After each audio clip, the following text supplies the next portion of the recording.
Blood pressure recording అనేది కూడా ఎలా చేయాలి ఏంటి అనేది కూడా ఇంపార్టెంట్. కుడి చెయ్యికి చేసుకోవాలా? ఎడమ చెయ్యికి చేసుకోవాలా? ఇది కూడా చాలా కొంతమందికి రైట్ హ్యాండ్‌కి బ్లడ్ ప్రెషర్ ఎక్కువ. యూజువల్‌గా రైట్ హ్యాండ్‌కి కొంచెం 10 మిల్లీమీటర్ డిఫరెన్స్ ఉంటది. 10 మిల్లీమీటర్స్ కంటే డిఫరెన్స్ ఎక్కువ ఉందంటే మనకేదో కొంచెం తేడా ఉందని. ఒక సైడ్ ఆర్టరీలో బ్లాక్ ఉండడమో అటువంటివి కూడా చూసుకోవాలి. తర్వాత ఏంటంటే ఈ బ్లడ్ ప్రెషర్ రీడింగు రోజుకి 2 మార్నింగ్ ఒకటి, ఈవినింగ్ ఒకసారి స్టాండర్డు.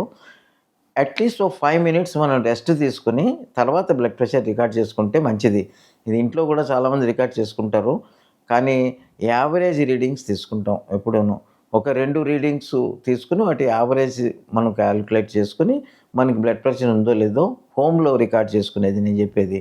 అలాగే వీక్లీ 3 టైమ్స్ రికార్డింగ్ చేసుకొని దాంట్లో ఉన్న యావరేజ్ తీసుకోవచ్చు.